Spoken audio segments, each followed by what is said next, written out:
Fala galera, tudo bem com vocês? Eu sou o Euclides, está começando o Despluga. Pode chegar e já vai deixando o seu like. E se você é novo por aqui, ainda não é inscrito no canal, se inscreva no canal porque é muito importante. Quero falar para vocês da nossa equipe, a equipe mais feminina do Brasil. Na mesa, Mari Cavalcante, na produção, Fátima Nunes. Temos patrocínio para hoje? Algum parceiro, Mari? Temos sim, Euclides. A parceria é com a empresa Eniverse. Se você está procurando monitoramento, rastreamento veicular, Monitrip e saque 0800, entre em contato com o consultor da Eniverse através desse número que está aparecendo na sua tela. Legal. Vou falar da nossa convidada, né? A nossa convidada é graduada em Serviço Social. Ela é pós-graduada em atuação do Conselho Tutelar e ela é conselheira tutelar aqui de Taguatinga Norte. Simone Lima, tudo bem com você? Tudo bem, Euclides. Primeiramente, eu gostaria de agradecer o convite por estar participando aqui desse podcast do Despluga. Para mim é uma honra, é minha primeira vez. Que legal. Mas vamos lá, estou muito feliz por estar aqui. Então, quem é a Simone, a conselheira Simone? Fale um pouco de você, da sua atuação. Então, Euclides, eu nasci e cresci aqui em Taguatinga, né? Sempre morei na QNL, venho de família humilde, sempre estudei em escola pública. Aos 18 anos, comecei a trabalhar de carteira assinada. Aos 20 anos, tive a minha primeira filha. Qual foi o seu primeiro emprego, assim, a sua primeira carteira assinada, que você disse? Eu trabalhei numa construtora. Eu trabalhava como... eu apresentava um apartamento decorado naqueles prédios lá de Águas Claras. Uhum. Então, esse foi meu primeiro emprego. Legal. Sim, aí depois você... Aí, com 20 anos, eu tive a minha primeira filha. Hoje estou com 35 anos, tenho 2 filhos, né? É um casal? É um casal. Que legal. A Ana Luísa tem 14 anos e o João Miguel de 5 anos. Caramba, você tem filho com 14 anos. 14 anos. Que bacana, legal. Os meus já estão tudo adultos. Nossa. Você está no segundo mandato no Conselho Tutelar, né? Isso. Como você chegou no Conselho? Como é que foi essa caminhada até chegar a ser conselheira? Então, em 2012, eu iniciei o meu curso, né, de serviço social. Foi uma época muito difícil para mim, porque a minha mãe... Você já era graduada em serviço social, né? Não era. Foi quando eu iniciei. Ah, tá. Em 2012, eu iniciei o curso de serviço social. E bem no iniciozinho do curso mesmo, a minha mãe ela foi diagnosticada com câncer. E eu que tive que assumir os cuidados dela, né, em relação a tratamento. Então, foi muito difícil, porque todos os dias eu tinha que estar no hospital de base com ela, de segunda a sexta, porque ela fazia o tratamento com radioterapia. Uhum. Eu pensei várias vezes em desistir do curso, e escutei isso de várias pessoas, né, que me aconselharam: olha, Simone, você não vai dar conta, é muita coisa para você, porque eu trabalhava, acompanhava minha mãe no tratamento, né? Tinha minha família, então era muitos afazeres. Você tinha faculdade. Você fazia faculdade à noite? E a minha mãe, todos os dias, a gente levantava 5 horas da manhã. Então, 6 horas tinha que estar lá no hospital de base e 8 horas eu estava trabalhando. Então, ali 8 horas, eu trabalhava como recepcionista. Então, 8 horas da manhã eu tinha que estar ali, já no meu local de trabalho, atendendo as pessoas com um sorriso no rosto. Então, assim, foi muito difícil para mim. E isso durou 1 ano. Né? Então, a minha mãe ela veio a falecer, ela faleceu muito jovem, aos 43 anos de idade. Esse ano faz 10 anos que ela faleceu. E eu não desisti da minha faculdade, porque eu pensava, gente, se eu parar, não vai resolver a situação, porque minha mãe ela não vai ser curada porque eu vou deixar o meu curso. Foi difícil, mas eu continuei.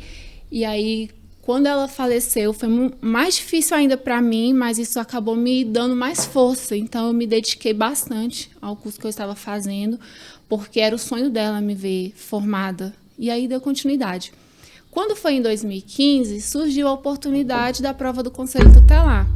Eu vi a propaganda na televisão, eu estava no 7º semestre do curso de Serviço Social, e o que me chamou a atenção é porque a prova era gratuita. Então, eu pensei, eu vou lá, vou fazer para testar meus conhecimentos. Fiz a inscrição, tudo direitinho.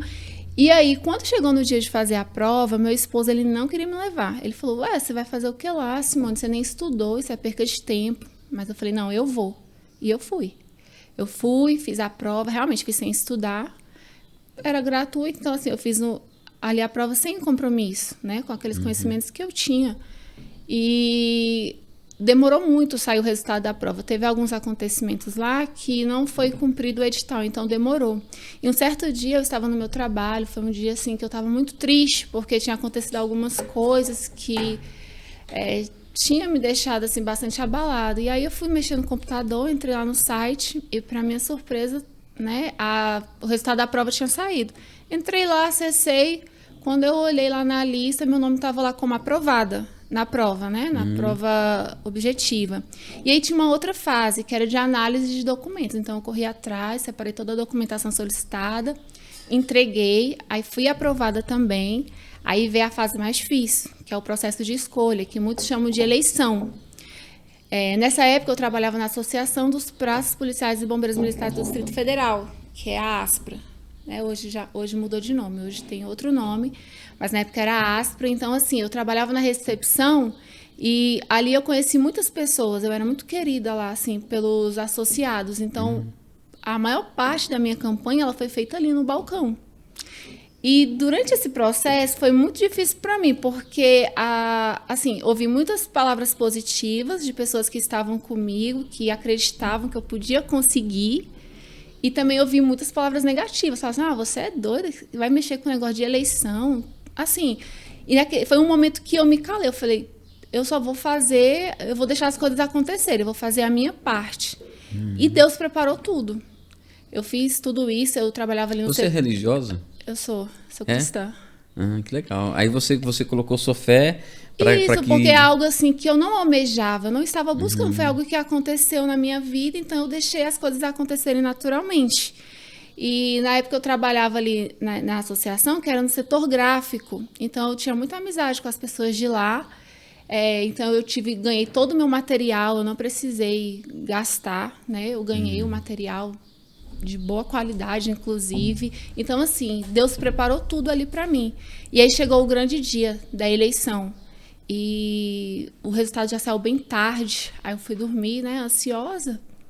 E quando eu acordei, que eu vi aquele resultado lá, eu tinha ficado em segundo lugar, de Taguatinga, né, geral. E eu não acreditei. Eu falei, meu Deus. Eram quantas vagas? Eram 10 vagas, mas era 5 para cada conselho, porque na época era 5 para Taguatinga Norte e 5 para Taguatinga Sul. Você ficou em segundo lugar aqui em Taguatinga Norte? Fiquei em segundo lugar. Isso. E a partir daquele momento ali, eu falei, meu Deus, minha vida agora... Aí, o que eu fiz? Eu trabalhava já há 8 anos nesse meu emprego, eu pedi para sair, porque eu tinha que fazer o curso, tinha que resolver outras coisas. Viajei, e aí quando foi no dia 10 de janeiro... eu assumi, né? Tomei posse dia 10 de janeiro de 2016. Nos meus 3 primeiros meses foram muito difíceis para mim, porque eu quase fiquei em depressão. Porque tá ali, você vivenciando aquelas situações muito tristes, né? Envolvendo crianças e adolescentes. Eu olhava uma realidade que você não estava acostumada, né? Não assim, estava. Eu pensei em desistir várias vezes, mas assim, eu pedi forças para Deus, porque eu pensei, eu não queria estar aqui, Deus, o Senhor sabe. Mas ele, assim, me deu forças, eu continuei, porque, assim, se ele me colocou, ele vai me capacitar, como ele está me capacitando a cada dia mais. E hoje eu me sinto uma pessoa realizada profissionalmente, sabe? É um trabalho que me fez crescer como profissional e também como pessoa.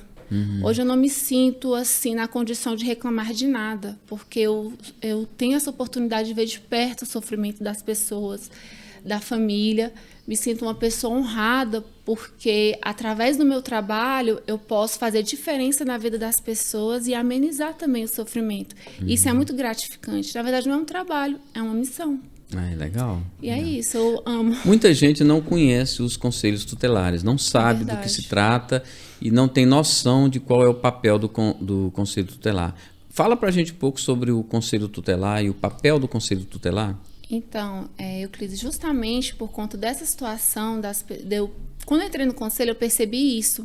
As pessoas veem o conselho tutelar como um órgão de repressão, né? Como bicho-papão. E o que eu fiz? Tem mais ou menos 1 ano, eu peguei as minhas redes sociais e transformei. Eu não gosto muito de postar sobre a minha vida pessoal, porque isso não interessa a ninguém. Então, eu estou usando dessa ferramenta justamente para poder levar informação para as pessoas, e isso tem sido muito positivo.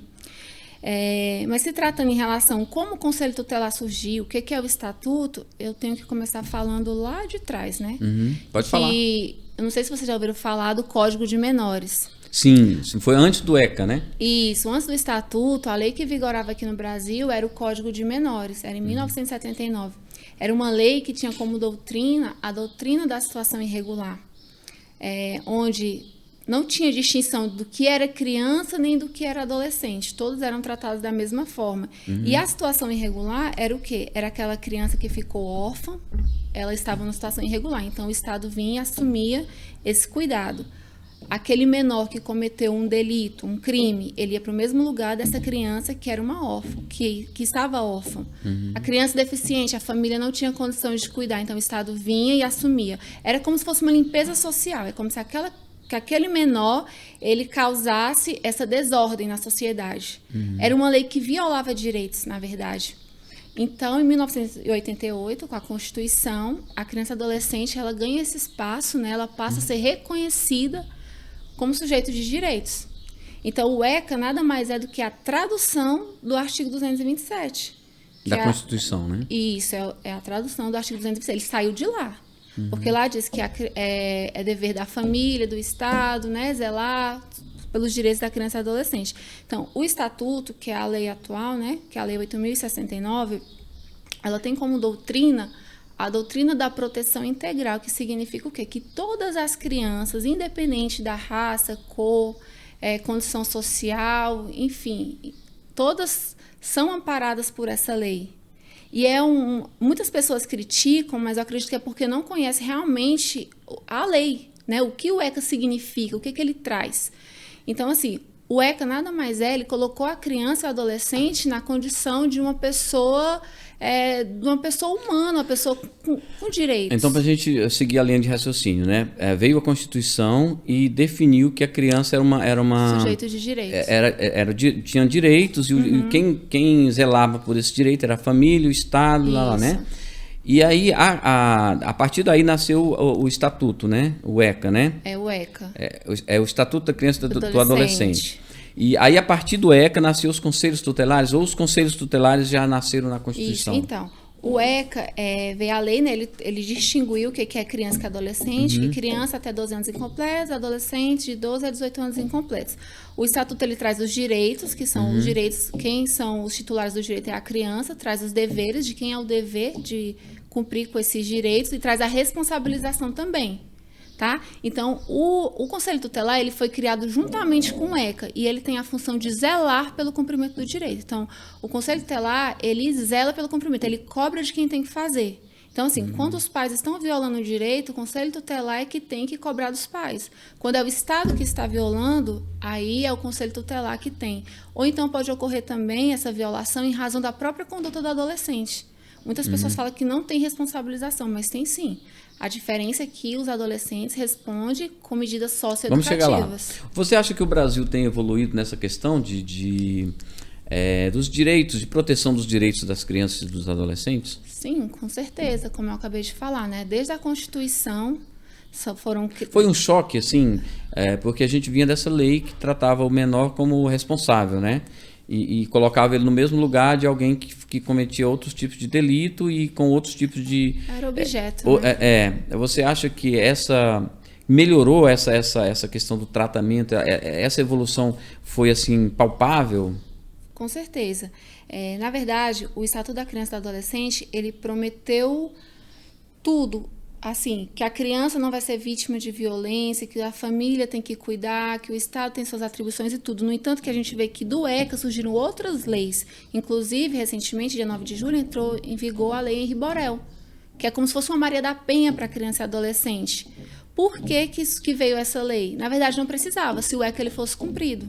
Mas o Estado, assim, né, não tem políticas públicas eficientes para poder fazer cumprir. Porque se o ECA fosse cumprido, não precisava de tantas outras leis. Lei da palmada, sabe? Tantas de outras leis que tem, não precisaria. Tá. Quais são as denúncias que mais comuns lá no conselho? Você falou sobre palmada, você falou sobre...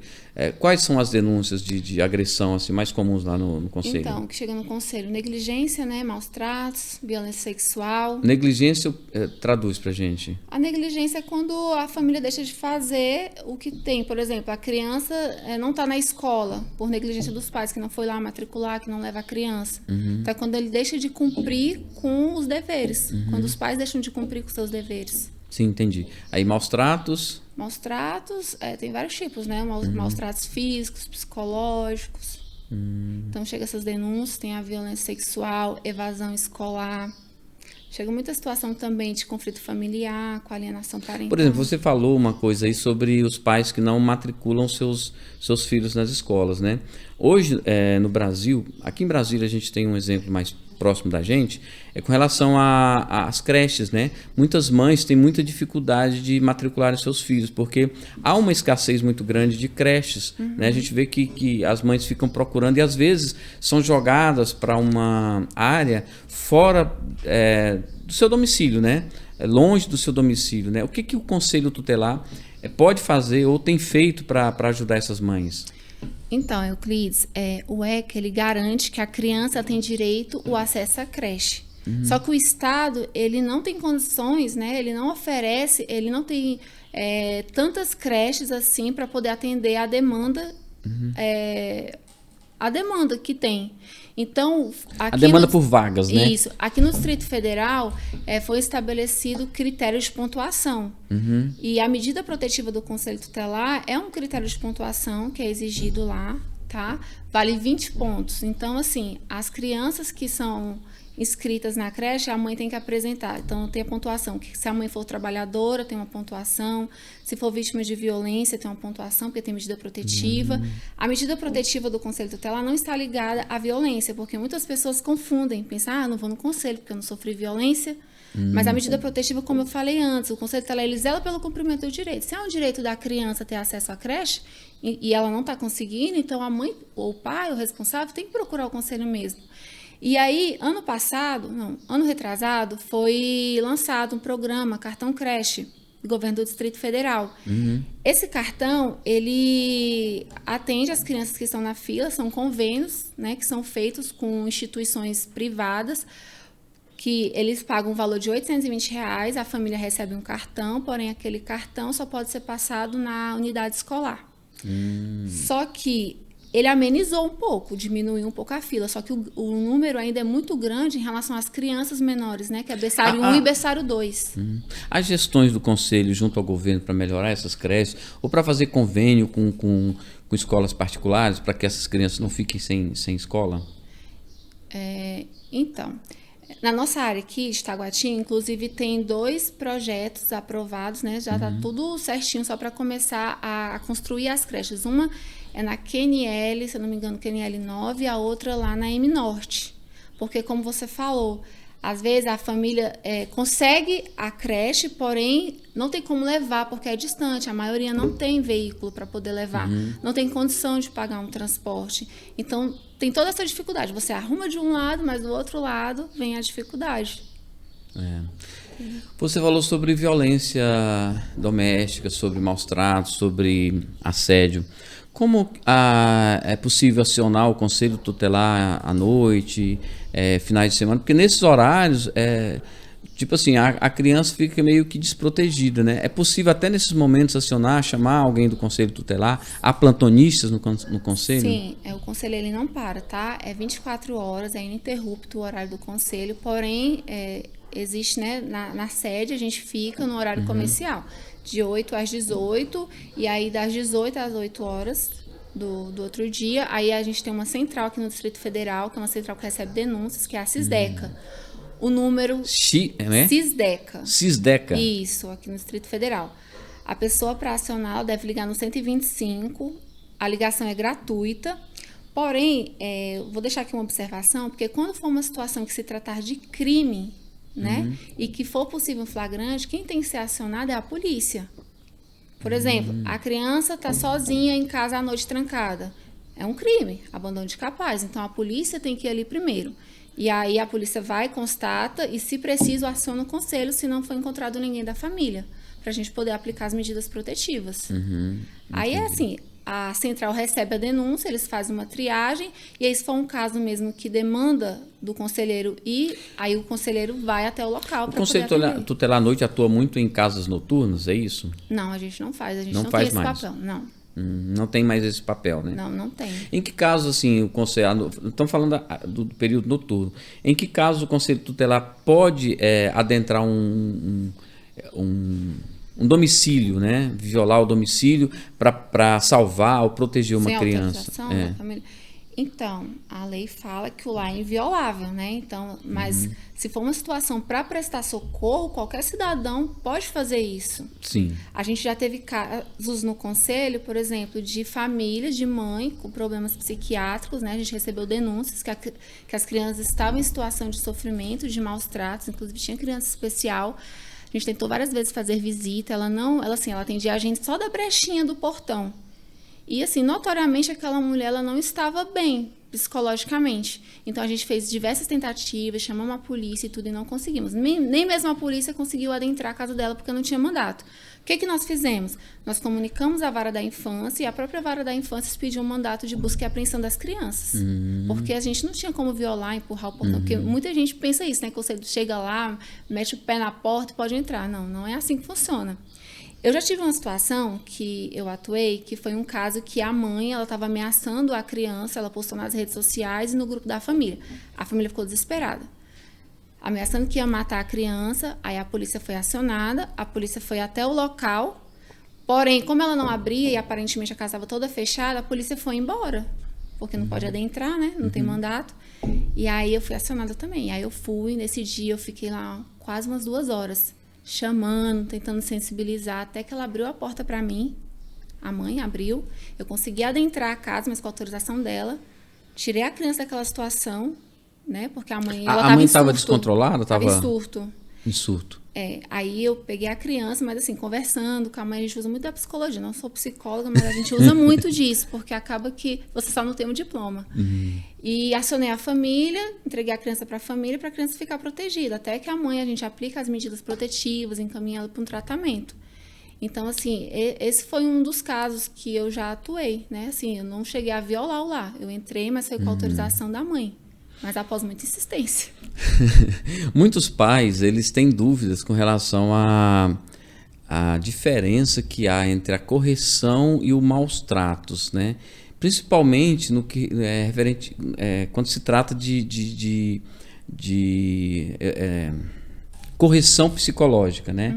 Eu vou não vai tomar a sobremesa, não vai beber refrigerante, não vai fazer isso, não vai fazer aquilo.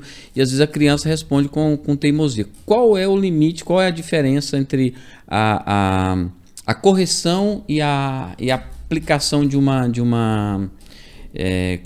abuso, por exemplo?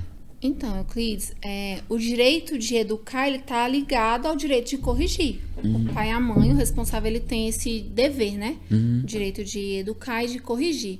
Porém, assim, isso é cultural, né? Os pais utilizarem do castigo para poder corrigir os filhos. Alguns usam do castigo físico, outros usam do castigo de privar a criança ou adolescente daquilo que ele gosta.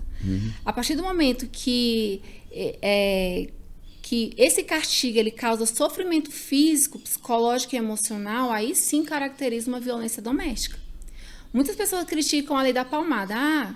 Se eu der uma palmada no meu filho, eu vou ser preso. Gente, não é isso. As pessoas maximizam as coisas e transformam assim como se o Estado quisesse tirar esse direito dos pais, mas não é isso. O problema é que os pais querem espancar o filho, né? Por exemplo, você dá uma chinelada no seu filho, não vai doer, mas tem outro que vai espancar.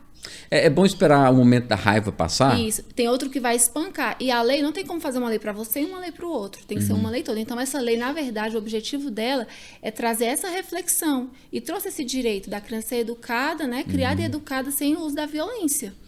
Entendi. Né? Porque eu sou mãe, né, de uma criança e de um adolescente. Não é fácil. Isso me ajuda muito nos meus atendimentos, porque eu consigo me colocar no lugar. Né? Então, assim, adolescente é uma fase muito difícil. E os pais, muitas das vezes, não querem disponibilizar um tempo. Quando eu falo um tempo, é um tempo de qualidade, é 10 minutos, mas que seja de qualidade. Os pais querem chegar assim, ó, faz isso, faz aquilo. O menino tirou nota baixa, você é um burro, você... Sabe? Quando os pais fazem isso, ele tá jogando o filho dele ali pro mundão. Né? Você tem que, assim, eu acho que... Quando tira nota baixa, o que é melhor fazer? Conversar, falar, meu filho, olha, essa nota aqui não tá boa, você pode ser melhor. Incentivar o seu filho. Então, eu acho assim que o uso da comunicação não violenta, ele ajuda muito na educação. Porque pensa alguém chegar para você e, tipo, te impor algo. Eu posso muito bem chegar aqui e te pedir para você fazer algo, eu vou conseguir alcançar meu objetivo e você vai aceitar numa boa. Quando alguém chega e impõe pra gente, é muito difícil a gente aceitar. E os pais hoje em dia não tem tempo, né? É muita correria, é celular, não tem tempo mesmo para os filhos. Tempo de qualidade, né? Eu acho que tempo de qualidade, sabe ali como é que foi o dia do filho na escola, sabe? Então eu acho que isso faz toda uma diferença. E quando a gente educa o nosso filho batendo, você não está educando, você está ensinando ele a ser violento. Como é que foi sua educação? Na minha educação, olha, eu sou... Porque eu sou da geração antiga, eu te perguntei isso porque, assim, eu tive uma outra educação do que essa, antes do ECA, né? Eu sou minha uma educação... pessoa que eu venho remando contra a maré, tipo, não era pra mim estar aqui, não era pra mim ter estudado, a minha mãe, né, Deus já levou, mas a minha mãe, até mesmo por conta da instrução que ela não tinha, minha mãe era assim, minha filha, hoje não vai pra escola não, que hoje tá chovendo, hoje tá calor, então assim, eu nunca tive esse sentido. Ela era muito, muito protetiva? Mas assim... protetora, mas, né? Mas assim, eu não culpo ela, porque eu já entendo, é a criação que ela teve, entendeu? Então, assim, eu tento passar para os meus filhos aquilo, tudo ao contrário. Eu não me fiz de vítima, eu peguei a minha situação, eu nasci na Chaparral. Quando eu falo Chaparral, eu tenho orgulho de dizer, porque eu não era, como eu te falei, não era para mim estar aqui, sabe? Não era para mim ter estudado, não era para mim ter casado. Eu sou casada já tem 15 anos, foi meu primeiro namorado. As pessoas estranham quando eu falo isso, entendeu? Mas é legal, é legal. Mas foi uma coisa assim, foi uma luta. Eu assim, vinha as situações, mas eu fugia delas. E eu pensava, meu Deus, quando eu casar, por exemplo, eu fui criada sem pai. Então eu falava, quando eu tiver meus filhos vão ter pai. Sabe? Quando eu nunca tive festa de aniversário, por exemplo. É algo que até os 5 anos de idade dos meus filhos eu fiz. Eu fazia questão, porque é algo que eu não tive. Então é isso. E... cada dia... Quais são os deveres dos pais hoje a partir do ECA? Então, o ECA, no artigo 22, ele fala, né, que aos pais incumbe o dever do sustento, da guarda e da educação dos filhos. E esses deveres, eles têm que ser compartilhados entre os dois. Então, a mesma responsabilidade que a mãe tem, o pai também tem. Então, assim, a educação é o quê? Passar valores. Porque tem muitos que querem transferir isso para a escola. Né? A gente vê muito isso. Mas, assim, a educação de valores, você ensinar o seu filho como se comportar, que tem que respeitar as pessoas, tudo isso é o dever dos pais. Temos uma pergunta da nossa produtora, Fátima Nunes. Pode falar aí no microfone, por favor. Simone, você está falando você falou sobre a questão da educação, né? Na sua realidade, que você vive no Conselho Tutelar, o que você acha daquele projeto que já foi aprovado aqui em Brasília da escola do homeschool, né? Homeschooling. Então, é bem complicado, assim. Minha opinião, eu sou contra, porque a gente vê que a maior parte das violências, principalmente sexual, ocorre no âmbito familiar. E isso sendo aprovado, né, eu acho que as crianças vão ficar mais vulneráveis. Aquelas crianças que sofrem violências ficaram mais vulneráveis. Porém, em contrapartida, as famílias que desejam esse tipo de ensino, eles temem por conta da violência que está muito grande, né? Então, tem que avaliar os dois lados. É complicado porque, por exemplo, né, vamos supor que os pais resolvam ter uma vida, por exemplo, no mar. Né? E é diferente. Tem um caso inclusive do circo, né? Sim, os pais são circenses, né? São artistas, né? Os pais então, assim, é mais fácil para um cantor famoso ou que tem uma vida de muitas viagens ter um tutor, né? Uma pessoa que possa contratar um professor. Ajudar. Assim, eu não sou contra por conta disso, porque eu vejo que há essa abertura. E também aí, às vezes você... Estou dando opinião, tá? Não, tranquilo. Às vezes você pensa, mas e os pobres, né? O pobre sempre tem uma vizinha que é professora, um vizinho que é professor. Então, ele consegue... Não é que seja uma coisa obrigatória, mas tem a possibilidade. Agora todo mundo vai ter que ter homeschooling. Não, é só uma possibilidade que a lei abre, né? Mas assim, quando eu falo que eu sou contra, não é totalmente. É só por esse lado da vulnerabilidade daquelas crianças que já sofrem violência. Porque, assim, a maior parte dos casos que chegam no Conselho Tutelar, principalmente de violência sexual, elas são reveladas ali no ambiente escolar. Que muitas das vezes é o único ambiente de proteção que a criança frequenta. Entende? Então, assim, quando eu falo que eu sou contra, é olhando para esse lado. Em relação a essas outras questões, né, das crianças artistas, dos pais que têm condição... Eu concordo com você. Eu acho que, de repente, na lei, poderia até ser consultado, o Conselho Tutelar poderia até ser consultado e colocar algumas condições para que essa educação fosse feita, né? Alguns critérios, né, digamos assim. Mas eu concordo com você, deve ter alguns critérios para proteger a criança, né? Seria legal isso, né?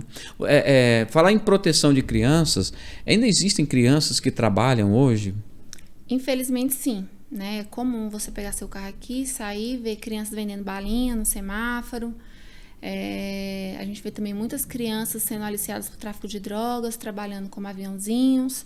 E ali, quando a gente vê uma criança ali no semáforo, né, a gente tende a ficar com dó. Você vai ali, compra uma balinha e tudo. Mas quando a criança está ali naquela situação, com certeza ela está evadida da escola, tá?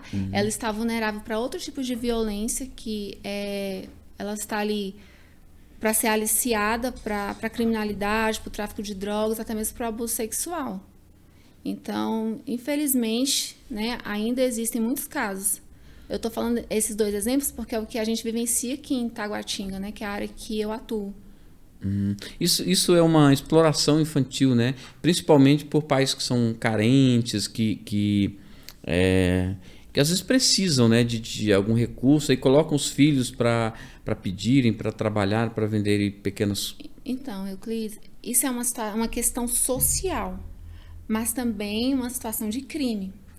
Já tem quase um ano que a gente tem feito um trabalho aqui em Taguatinga, que, não sei se vocês já viram por aí, os venezuelanos, né? Eles pegam as crianças, colocam ali no colo, usam uma plaquinha e ficam pedindo dinheiro.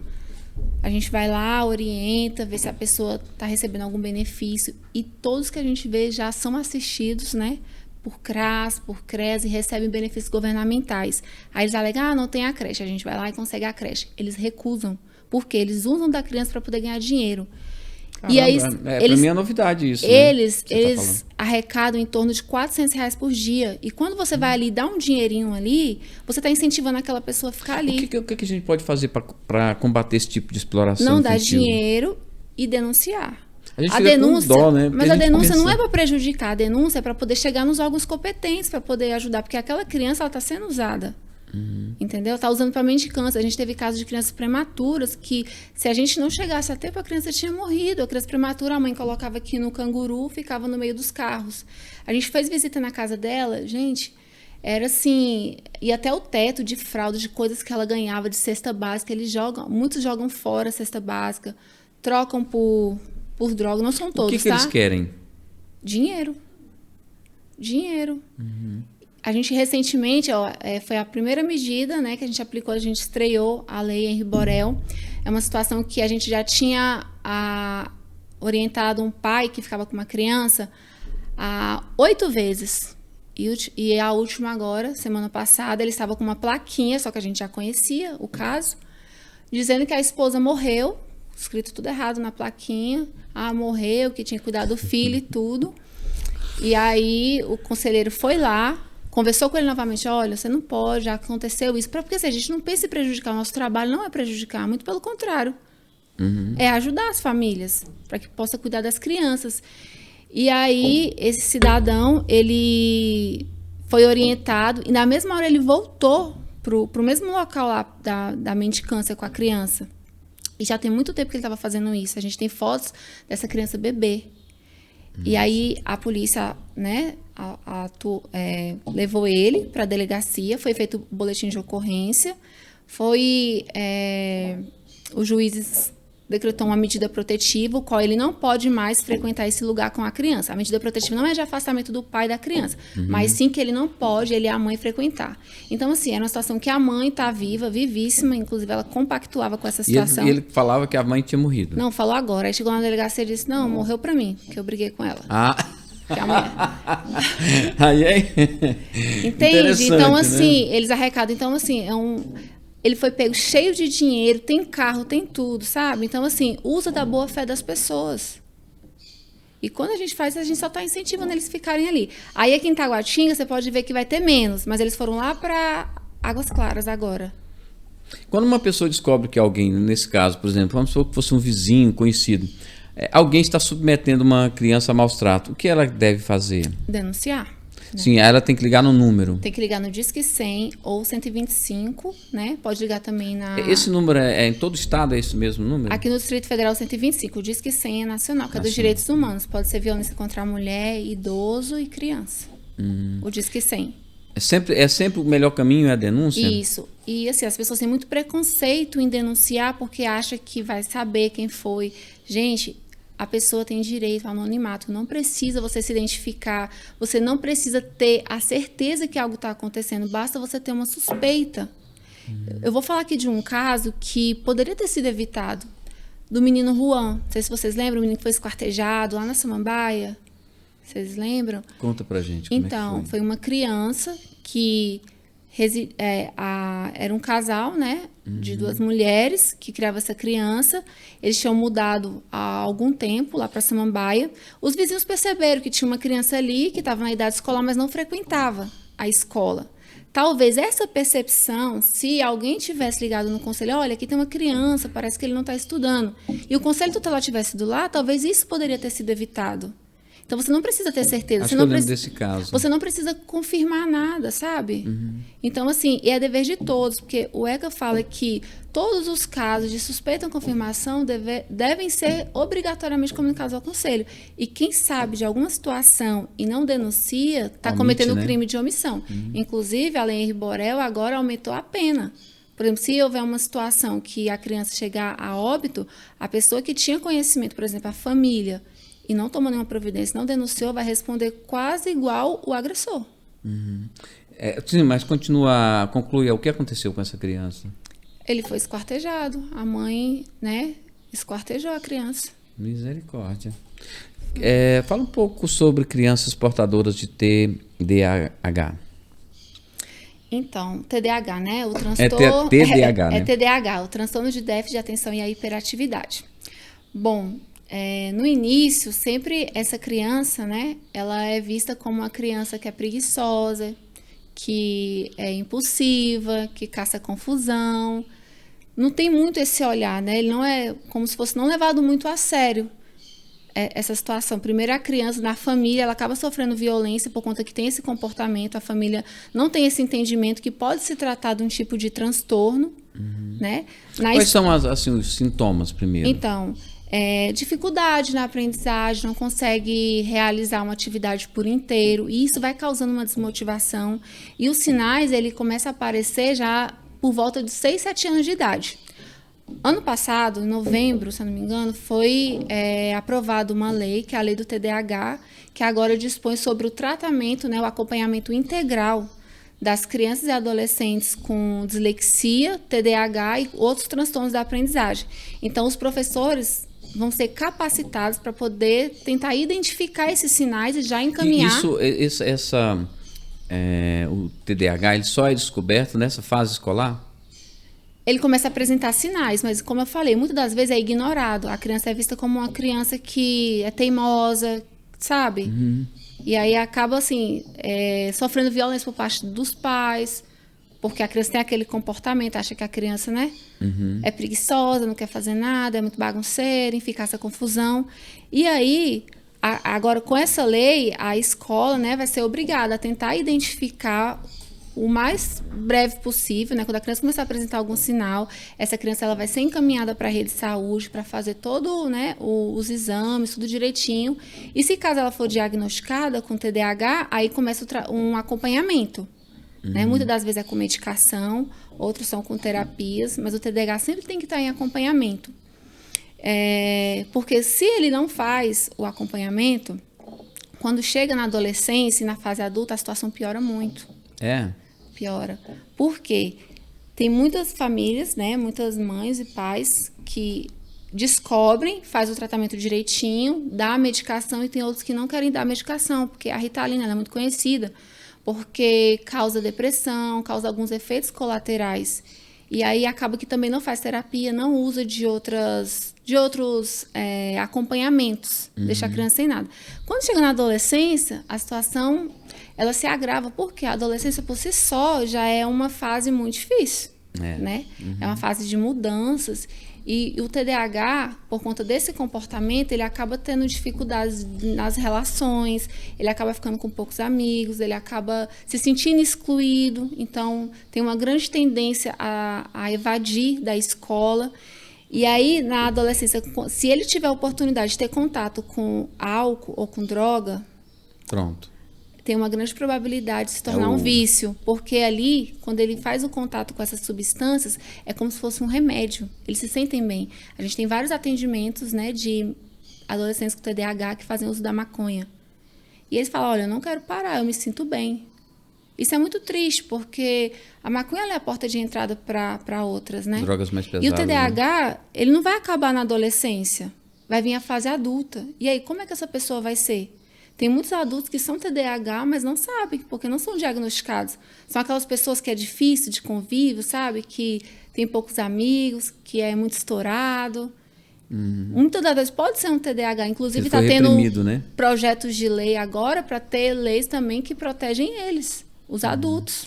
Como identificar, né? O complicado é identificar essas pessoas, né? Então, eles têm muita dificuldade, por exemplo, quando chega na vida adulta, por exemplo, de se manter num trabalho, porque eles começam uma atividade, eles não conseguem terminar. A questão também da dificuldade de relacionamento. Então, no casamento, isso traz grandes consequências. A pessoa dificilmente consegue continuar casado, sabe? Então, assim, são várias consequências negativas que o TDAH, se ele não for tratado desde a infância, que ele pode trazer. Existem estudos também que dizem que 80% da população carcerária são pessoas com transtorno de TDAH. Muitos que foram diagnosticados não foram tratados e outros que são, mas não foram diagnosticados. Porque são comportamentos impulsivos. E é isso. O Conselho Tutelar, ele acompanha essa evasão escolar quando a escola passa algum relatório com relação à evasão escolar para o Conselho Tutelar? Isso, é uma das obrigações, né? A escola... tá. Então vamos falar de todas as obrigações das escolas com relação ao que tem que passar para o Conselho Tutelar.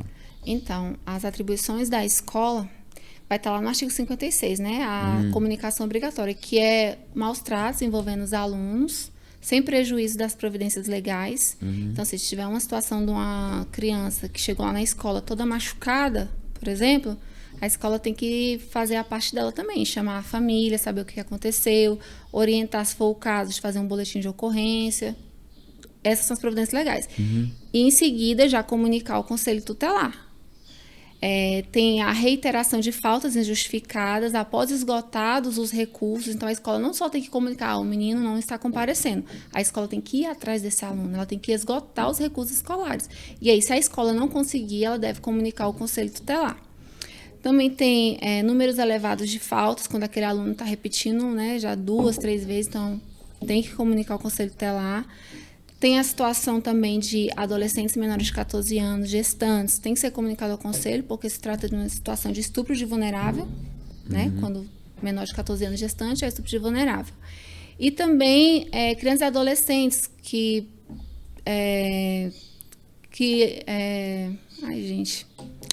se automutilam com essa violência autoprovocada. Então, aí também tem que notificar o Conselho Tutelar. Porque quando chega no Conselho Tutelar, a gente vai aplicar as medidas protetivas para poder sanar aquelas violações. Entendi. No microfone, por favor.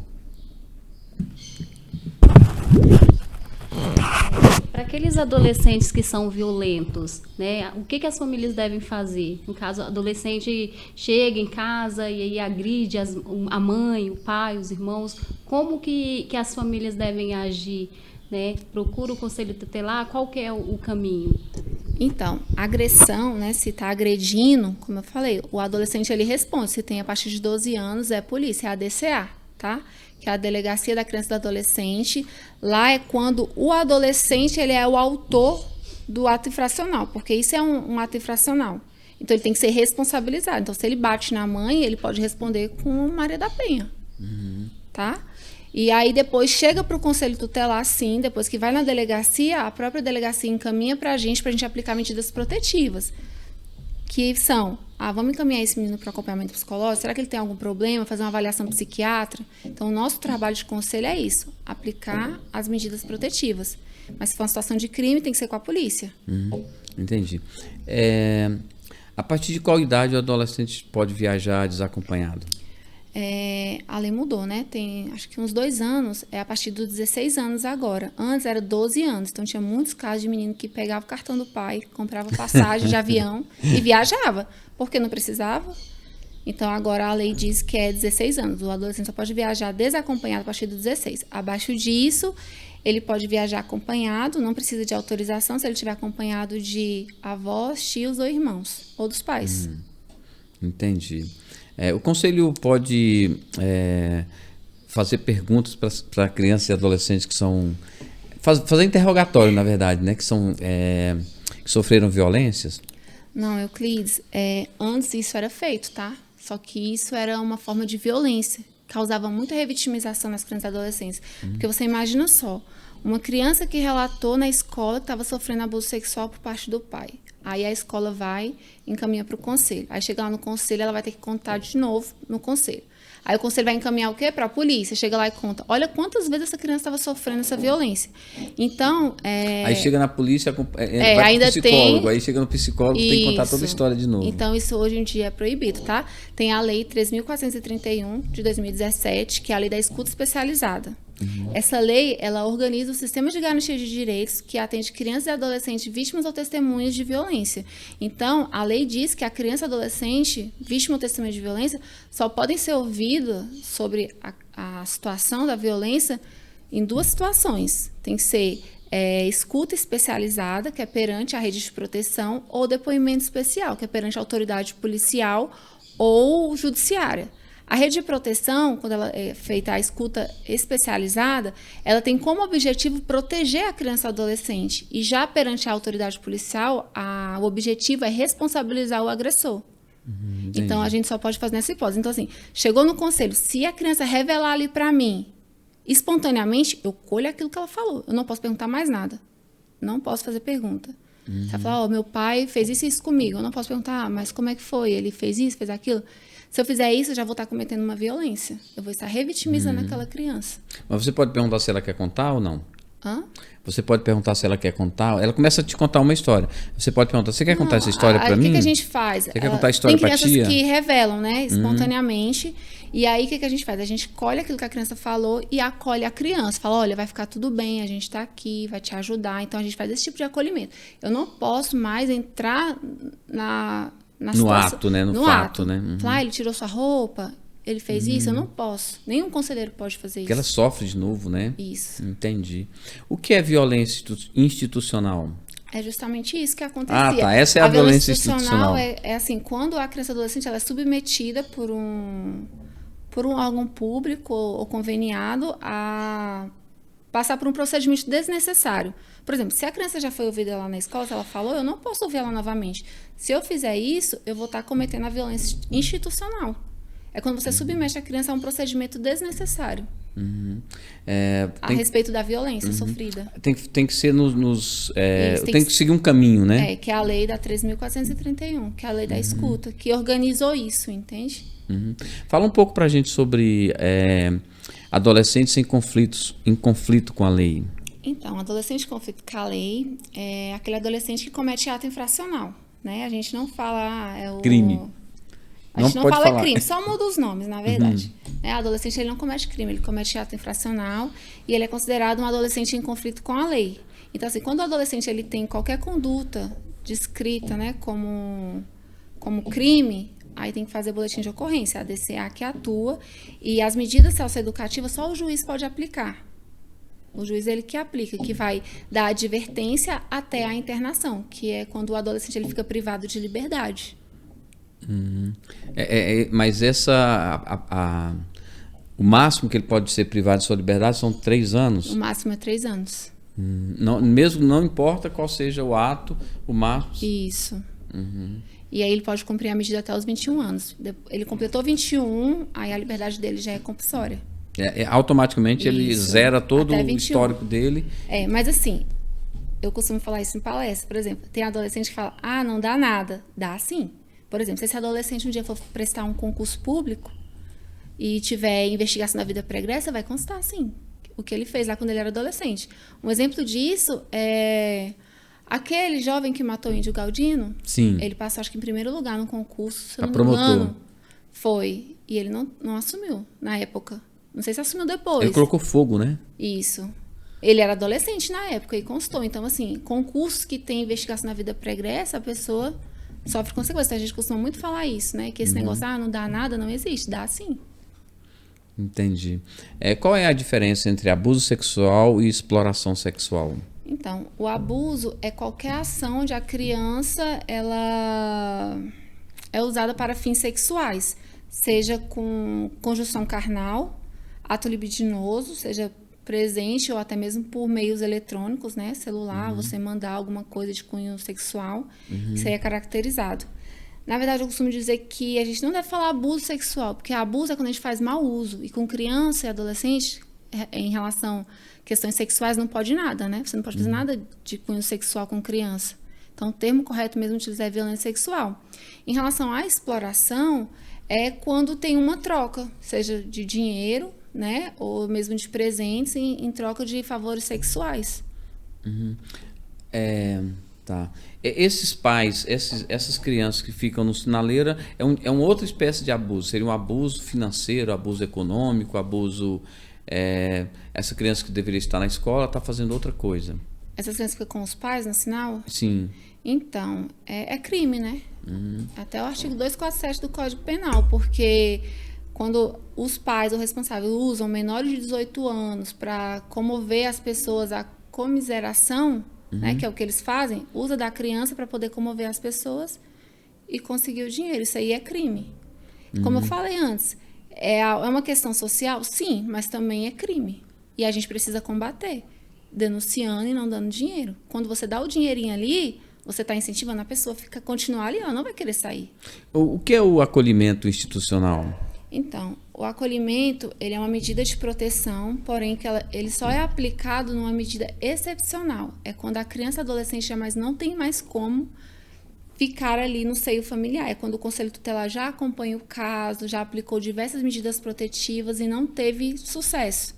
Então, se não tiver ninguém da família, não tiver a possibilidade dessa criança permanecer na família, aí o Conselho Tutelar comunica o Ministério Público, falando de tudo que já foi feito pelaquela criança, que ela continua em situação de violação, e aí só o juiz, tá, que pode aplicar. A gente pode solicitar. Você sugere, né? Olha, a gente já fez isso, tudo, e a situação continua a mesma. Então, aí é feito o acolhimento institucional. Quando a criança ou adolescente vai para o acolhimento institucional, ela fica sob a responsabilidade do Estado. O acolhimento, ele não é uma prisão, tá? É como se fosse a casa da criança e do adolescente. Tem regras, claro. Tem hora de comer, tem que ir para a escola, tem hora de chegar, enfim. São instituições? Isso. Instituições abrigo, abrigo, né? É abrigo. E aí, a cada 6 meses, esses acolhidos, né, eles têm a sua situação avaliada, onde é enviado um relatório para o juiz da vara da infância, para poder avaliar a situação e ver se aquela família tem condição de receber de volta. Porque quando vai para o acolhimento, o objetivo é que essa criança retorne o mais breve possível para a família. Porém, essa família tem que ser tratada e acompanhada. Então, só vai voltar se tiver um parecer favorável da equipe interdisciplinar do abrigo que acompanha. Porque o abrigo, a equipe, o assistente social, o psicólogo, eles acompanham a família. E o objetivo é fazer com que essa família tenha condições de receber, né? E aí, passando 2 anos, acho que é 1 ano e 6 meses, 2 anos, se essa criança ela não for reintegrada, ela pode ir para a fila de adoção, que é quando o juiz pode decretar... Até 2 anos. Decretar a extinção do poder familiar. Entendi. falar em vara da infância e da juventude, como que uma mulher grávida ela pode procurar o conselho tutelar quando ela não quer criar a criança, ela não quer criar, e ela quer entregar a criança para a vara da infância e da juventude, para a seção que cuida de crianças para adoção.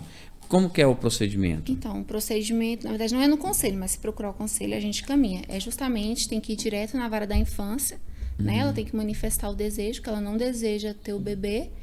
Aí ela vai ser encaminhada para um acompanhamento, tá? Durante a gestação, ela vai ser acompanhada, eles encaminham para a rede de saúde. E aí, quando o bebê nasce, porque assim, tudo é levado em conta, né? O estado da mulher, porque ela fica sensível, porque está gestante. E tudo isso é levado em conta. Então, assim, quando o bebê nasce e ela ainda continua com o mesmo pensamento de entregar. Ela não mudou de ideia, né? Quando ela não muda de ideia, aí ela pode entregar, porém, é obrigatório fazer o levantamento da família extensa. A família tem que ser procurada, é feita uma busca da família extensa. E aí, se não tiver pai reconhecido, né, na certidão, e não tiver família extensa, aí o juiz, esse prazo é 90 dias que tem, e ele pode ser prorrogado por mais 90 dias, dependendo da situação. Vamos supor que é uma suspeita que tem um parente lá no Piauí, então eles dão mais 90 dias para poder ver se acha essa pessoa. Você é do Piauí? Não. Porque você citou o Piauí. Não, um exemplo, está em outro estado. E aí, se não for encontrado ninguém, aí é quando o juiz, ele decreta a extinção do poder familiar e essa criança é encaminhada para adoção. Então, assim, a mulher hoje em dia, ela tem esse direito, sabe? É o melhor caminho hoje para a mulher que não quer, descobriu que está grávida e resolve não querer o filho. O melhor caminho é entregar para adoção? Com certeza, porque isso evita que a criança seja submetida a situações de violência, até mesmo que a mãe cometa um infanticídio contra a criança. Então, assim, a criança ela vai ter uma oportunidade de ter uma família. Tem muitas mulheres que não podem ter filho, que estão na fila de adoção, que, né, esperam muito por um bebê. Então, assim, se a mãe realmente não quer, não tem condição, não tem ninguém da família, o melhor caminho é a adoção legal, porque também a gente não pode deixar de falar que existe a adoção brasileira, né, que é quando a mãe entrega ali clandestinamente a criança para terceiros.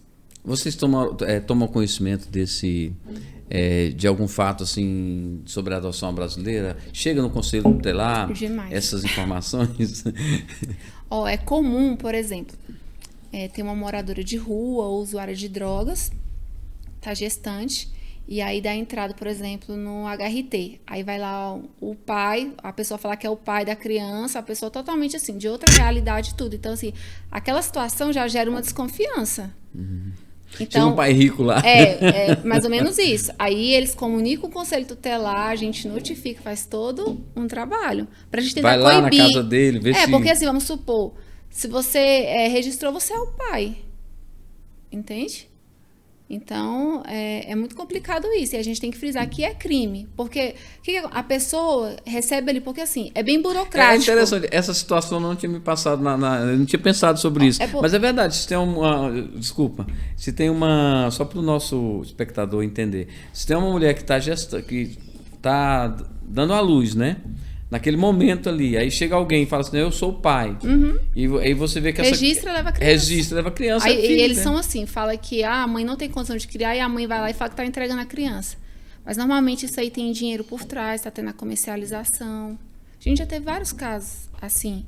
Inclusive teve um sim, que foi até para mídia, um caso, já tem alguns anos. Sempre assim é o caso do Pedrinho, não? Não é do Pedrinho, não. Foi do nosso conselho mesmo que a gente atendeu. A mãe, usuária de drogas, porque assim, quando a mãe é usuária de drogas e ela tem a criança, ela fica doidinha pra sair do hospital, porque ela fica ali na abstinência, então ela não consegue, ela evade. E aí sai correndo. Então, aí a gente teve uma situação de uma moça que procurou o Conselho Tutelar, falou que estava no hospital quando ela ganhou, que essa mãe ia jogar o bebê no lixo. Olha o que ela falou. E aí ela pegou a criança e levou para casa dela, para a mãe não jogar no lixo, que era de madrugada. Aí no outro dia, eu acho que ela queria, tipo assim, meio que relegalizar a situação, procurou o conselho para dizer o que tinha acontecido. Aí eu fui na casa dela, eu e a outra conselheira, porque assim, se não é filho dela, ela não é parente nem nada, ela não pode ficar com a criança. Quando chegamos lá, tava tudo montado, o quarto, tudo. Como que a pessoa montou tudo de um dia para a noite? E aí, nesse caso específico, a gente recolheu a criança e fizemos o acolhimento institucional. E colocou ela para adoção. Não, é porque aí tem que fazer o levantamento da família extensa, porque como é uma pessoa em situação de rua, né, usuária de drogas, então assim, é difícil, mas a gente tem que fazer esse papel. Então assim, a gente não podia deixar na casa dessa Existem senhora. casos de boa fé? Assim, às vezes há um acordo realmente de boa fé ali. Eu não quero criar e tal, eu quero que você que seja madrinha eu de acho cria. que tem, mas assim, a pessoa fica refém, né? Porque vamos supor, você pega uma criança, você está criando ali há 5 anos, por exemplo, aí a mãe chega de repente, Acha bonito, né? Não, a pessoa que não tem a guarda, não tem nada, porque se a mãe chegar, ela é mãe, ela leva, é criança, entendeu? Como é que você vai explicar? Que você não tem guarda, não está regulamentado. Então, assim, acaba que a criança cria um vínculo, a pessoa cria um vínculo e pode estar sujeita a acontecer isso, né? A pessoa fica refém de uma situação pro resto da vida. O perigo é de essa mãe que está acolhendo, a acolhedora, ela acabar registrando a criança como sendo dela, né? Mas aí é difícil fazer isso. É difícil? Como que ela vai registrar? Tem que ter o nascido vivo, né? Ela tem que provar que ela teve a criança, que saiu dela. O pai é diferente. O pai não. Se uma mulher, se você quiser registrar, a mulher fala assim, não, registra aqui meu filho, você registrar. É seu. Entendeu? Pra mulher não tem como. Só se ela falar que ganhou o bebê em casa, então assim, é muito difícil isso. Então, assim, o melhor caminho é a adoção legal. Mas eu vejo que o que incentiva as pessoas a cometerem esse tipo de crime, que é a adoção brasileira, é a questão da burocracia. Né? Muitas pessoas reclamam... É muito burocrático para adotar burocrático. uma criança no Brasil? É burocrático, sabe por quê, Euclides? Não é uma coisa que você está indo ali no mercado e comprando alguma coisa. Não é. É uma criança e outra coisa. Quando você adota uma criança e devolve, isso é muito traumático para uma criança. Já teve vários casos disso, né? Quando a criança é adotada e aí, às vezes, né, a família pega aquela criança, fica 2, 3 anos e aí não consegue, porque assim, normalmente aquelas crianças e adolescentes que estão ali, aquelas crianças, elas sofreram algum tipo de trauma. Por exemplo, são filhos de usuário de drogas. Quando é filha de usuário de droga, essa criança, ela tende a desenvolver algum tipo de problema futuramente. Você concorda comigo? Concordo. Então a pessoa que vai adotar, ela tem que ter toda essa ciência, assim, tem que estar ciente de tudo isso. Né? Porque, assim, acaba causando sofrimento. No entanto, que a adoção é irrevogável. Você pode até devolver, mas você vai continuar tendo todas as obrigações. Entendeu? Entendi. É melhor fazer a coisa dentro de forma legal. De forma legal, né? De forma legal. Para não ficar assim, né? Quando é adoção brasileira, igual você falou, tem pessoas que têm boa fé? Eu acho que tem sim. Que quer ali para poder cuidar, para proteger, cuida muito bem. Mas por estar numa situação ilegal, ela se torna refém. Talvez no interior isso aconteça mais, né? No interiorzão do Brasil aí, as mães, elas entregam seus filhos que não querem criar, acham que a outra família tem mais condições de criar. Tem muito isso. Né? Na capital, assim, acho que já é mais difícil. Só nesse caso que você falou, que para mim foi até... Eu não tinha pensado nisso, mas é verdade. O pai pode chegar lá no hospital... Não, mas tem esses casos. Mas assim, o hospital, ele já fica atento. Então, assim, quando ele vê alguma situação, aí já comunica o conselho. E é sempre a mesma história, que a mãe não quer, que a mãe tá abrindo mão. E aí vocês têm que conversar com a mãe para saber se realmente ela tá... A gente conversa, tenta ver ali o que a gente consegue colher de informação e a gente comunica a vara da infância. A gente constatar a situação, né? A gente caminha para a vara da infância. Aí o juiz toma uma decisão ali, né? Que a gente tem que informar, né? Não vou conseguir colocar lá para você. Mas uma imagem comum que acontece no nosso cotidiano é mães com um monte de trouxa de roupa e com a criança no colo na rodoviária, né? É uma exploração, a gente não sabe se é uma exploração ou se ela realmente está naquela situação ali, né? É o que eu falei também, né, Euclides? Acho que já está ficando até um pouco repetitivo, mas é isso. É uma questão social, a gente sabe que são pessoas carentes, mas muitos usam disso para poder praticar um crime, que está expondo ali a criança, usando a criança para mendicância, para poder comover as pessoas. Tem muitos que não querem, por exemplo, a creche, porque se a pessoa for sozinha não tem nenhum problema, mas eles não querem sozinhos, porque a criança é um instrumento que traz o retorno, que traz o dinheiro. É verdade. Outra coisa também, você até já falou sobre isso, mas é só para a gente frisar, é o pai dando as palmadas no bumbum do neném. Para a gente diferenciar o que é correção e o que é como é que fala? Agressão. né? Então, a criança e adolescente ela tem o direito de ser educada sem uso da violência. Eu acho que esse não é o melhor caminho, né? Acho que uma educação com uma comunicação não violenta, com exemplos também, com diálogo, eu acho que é bem mais positiva. Porque, assim, quando o pai educa o filho batendo, ele está fazendo com que o filho tenha medo. E o medo, um dia, ele perde. O respeito, não. A pessoa pode ficar adulta, casar, ter filho, e sempre vai ter o respeito. Os pais, Só que isso é algo difícil de conquistar, porque requer tempo, requer dedicação, entende? Então, é isso, assim, acho que é isso. As nossas instituições de correção que acolhem menores infratores, como é o nome?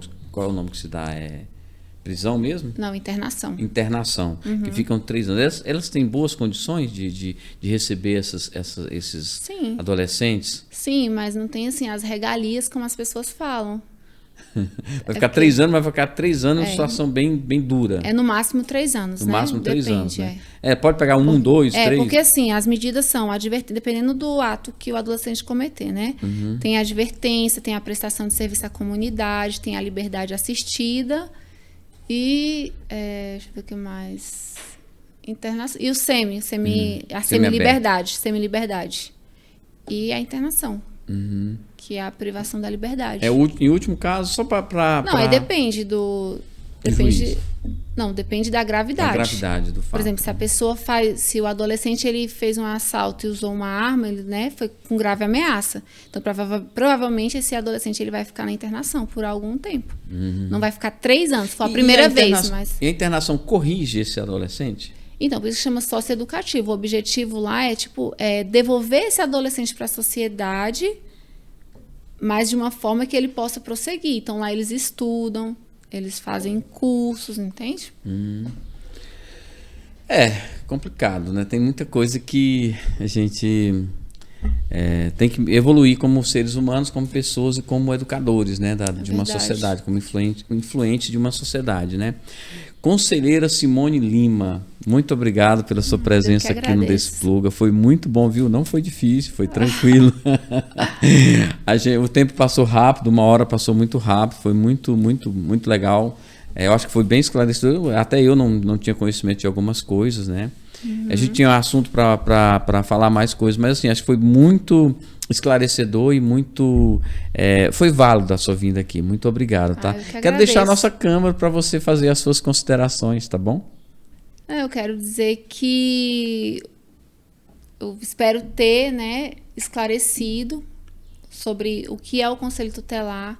Dizer que o Conselho Tutelar ele não deve ser acionado só numa questão de denúncia, o Conselho Tutelar também pode ser acionado em outras situações. A gente tem a atribuição de também atender e aconselhar os pais, então vocês podem procurar o Conselho se for uma situação de aconselhamento, se for uma situação que a criança necessita de um tratamento médico, os pais não estão conseguindo ter acesso, já foi ao posto, a criança está na regulação, está demorando, é um dos casos também que a gente pode estar atendendo. Então, não é só para denúncia, né? A gente garante que o direito ele seja cumprido, né? A gente zela pelo cumprimento do direito. Então, é isso. Tem conselho tutelar no Brasil inteiro? Em Sim. todas as cidades? Até nas cidades do interior? Tem, sim. Legal. Interior tem. Então tá, obrigado, Simone. Quero agradecer você que esteve conosco até aqui no Despluga. Esse episódio foi muito legal. E eu quero pedir a você que não se esqueça de se inscrever no canal e deixe o seu joinha aí pra gente, tá bom? Quero agradecer a nossa equipe de produção e eu vou ficando por aqui. A gente se vê no próximo episódio. Obrigado. Fui!